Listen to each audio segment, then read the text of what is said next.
Good afternoon, or I'm sorry, good evening, Dr. Bay here. So I hope you're having a happy Easter. I know I am. So this is my 6th bi-monthly assignment. So let's go ahead and get into it. So the very first question, it asks, contrast the mood of the first paragraph with that of the second, and why does Joyce move from anticipation to rigidity? So in the first paragraph, or here, I'll get this pulled up. I'm sorry, I'm out of sorts again. Okay. On page 340, the very first paragraph, the mood is lively, it's cheerful, it's really busy. Say the caretaker's daughter is literally run off of her feet, because of how busy it is, serving guests, and the aunts are gossiping and laughing and fussing, just kind of like what a family gathering is, like what everyone does. Everyone is excited because it's the annual dance, the Miss Mockin's annual dance, a special event that I guess that people look forward to every year, and the descriptions make us feel the energy, makes us feel the energy of the party and the anticipation of a happy evening, really. And everything seems warm and full of life, and even the smallest details, like how the ants converted the bathroom for the ladies, or how the girls walk up and down the stairs peering over the banisters. It really just shows the excitement, of preparation, with the preparation. And then with that being said, in the second paragraph, say the mood changes to like a tense, changes to kind of tense and stiff. And Gabriel arrives, notices the cold and snow, and feels awkward after Lily's bitter remark about men. Here, I can try to find that. I kind of have it here.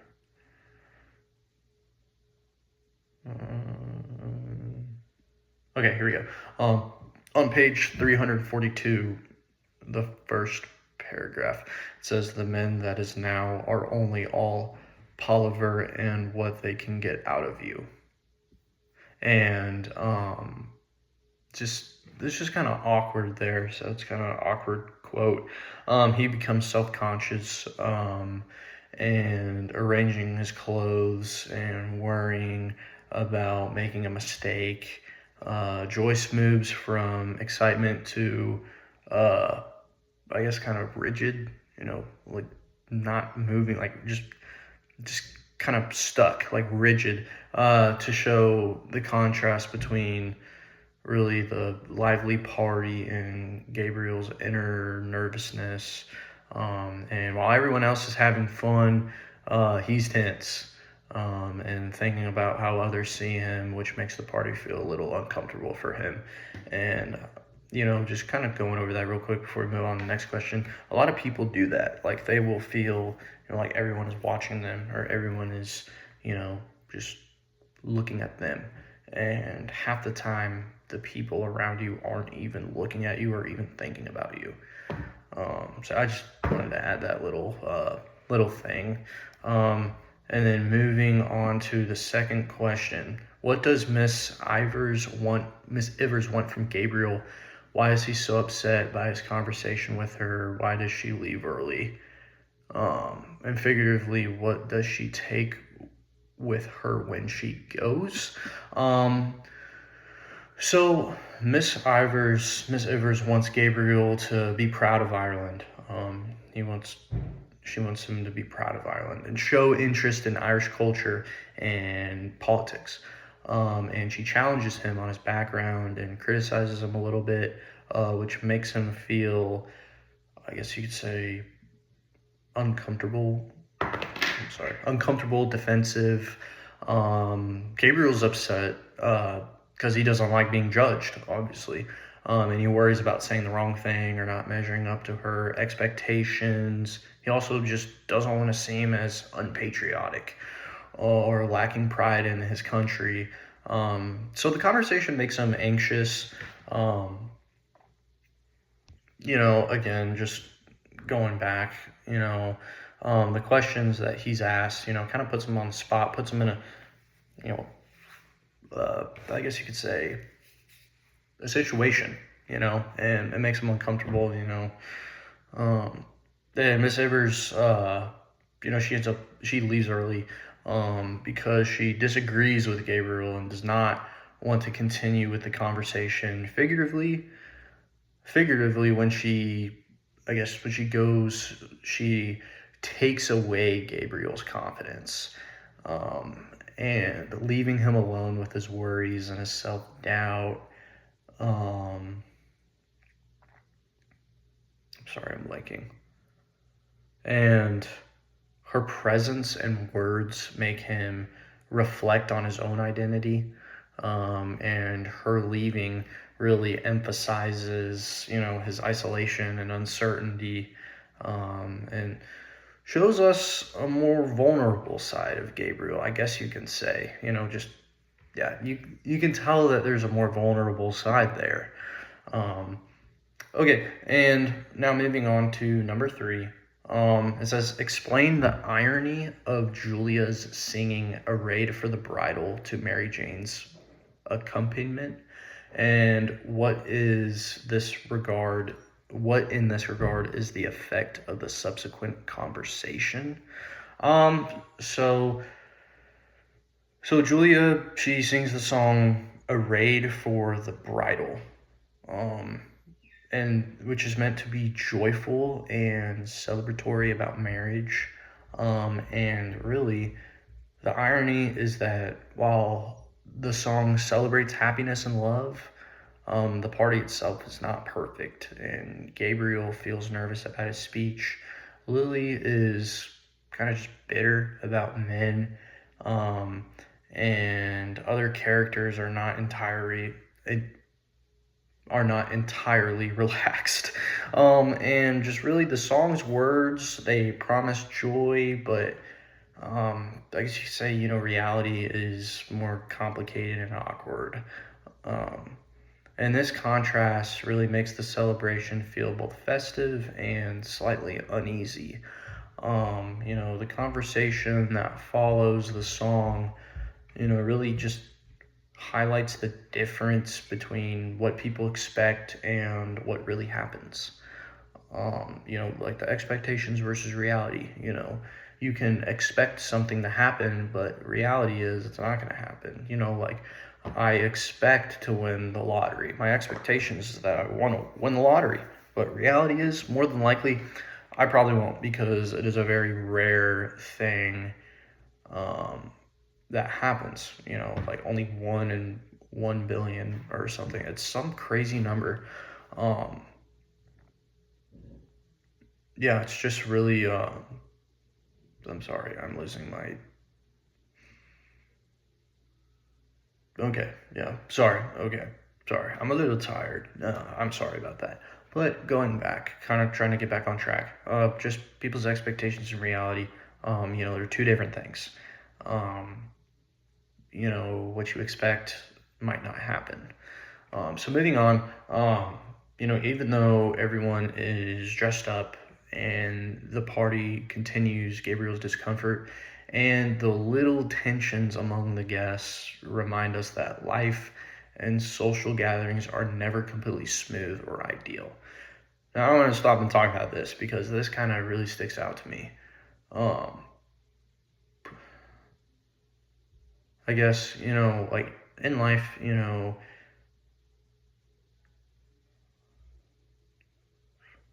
I guess what I'm trying to get out of this is that, like, in life, a lot of times you'll expect something like family gatherings, like Christmases, or, just different holidays or something, that they'll go, like, really smoothly. And obviously, like, you want them to. Family gatherings, they're great, but they're not perfect, like weddings. Weddings aren't perfect, it might rain. or it might be very hot, or there might be a lot of bugs, or there might not be enough food, or whatever it is, or whatever you want to use for um, just an analogy. But at the end of the day, like, you got to just play the cards that you're dealt and deal them the best way that you can. That is what I think. That's my main takeaway, is that, some things can happen, things are going to happen the way they are, and where the cards fall is where they fall. Sometimes you can have, I guess, a sort of pull, sometimes you can't. But moving on. Number 4, it says, discuss the scene in which Gabriel watches Greta listening to Darcy. What is Gabriel responding to? What is Greta responding to? What do they have in common? Trace their moods as they proceed to the hotel. Well,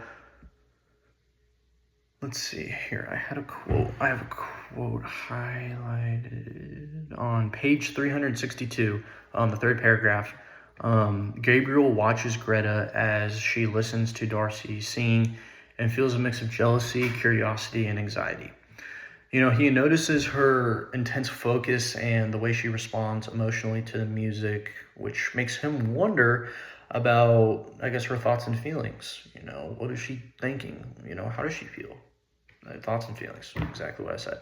But Gabriel is worried that he does not fully understand her to connect with her on the same emotional level. And Greta, on the other hand, is moved by the song because it reminds her of past emotions and memories. Both Gabriel and Greta are sensitive, but they respond differently. Gabriel thinks more and analyzes, while Greta feels more deeply and emotionally. And as they walk to the hotel, their moods shift. Gabriel kind of reflects quietly, feeling both concern and admiration for Greta, while Greta is thoughtful and quietly, I guess you could say, absorbed in her own feelings. And this scene shows that they both care about emotions, even if they experience them in different ways. And it builds tension and understanding between them.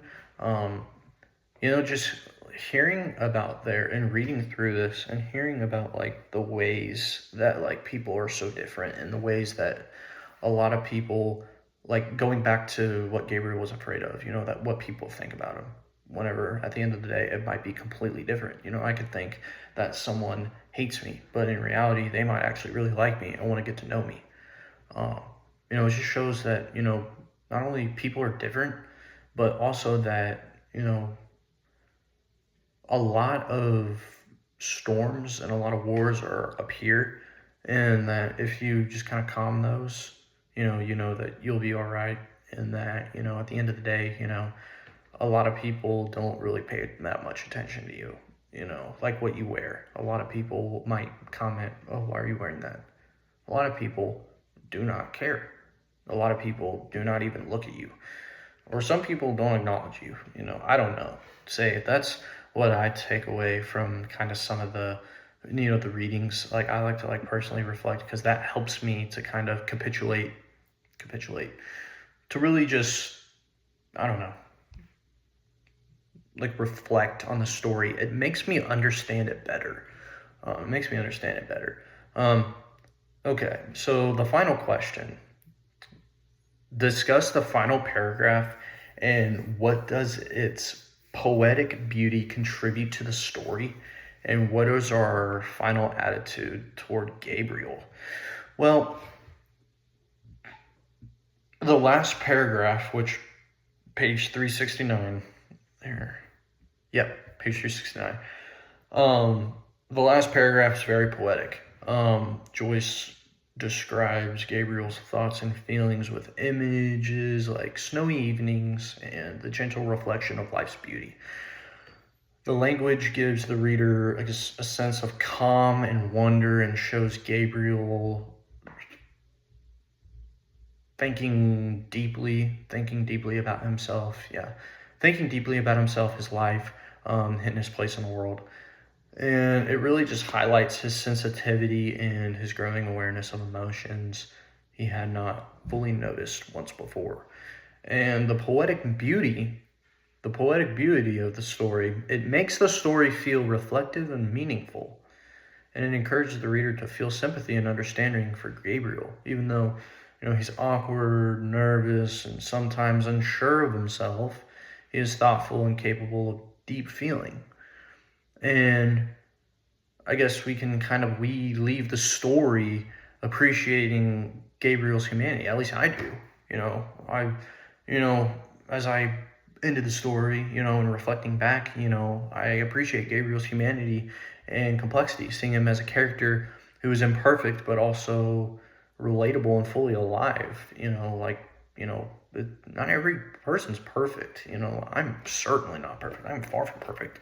No one's perfect. But just seeing Gabriel's character, just like in the beginning with the nervousness, people, thinking about him in a certain way that might be negative, I can kind of relate on that. And again, I like to kind of relate with the characters if I can, just to kind of see, what I can take out. Because again, like me personally reflecting helps me to learn the story more. Yeah, so I think that's it. I'll make sure I have all the questions answered. Yeah, I do. Okay, so Dr. Mayer, thank you so much for listening to my story. So I hope you had a good Easter. I certainly did. The weather was really beautiful. But I hope you have a good night. And I will see you, or I guess I won't see you, but I'll do the next assignment that you post. So I'll see you later. Have a good night. Peace.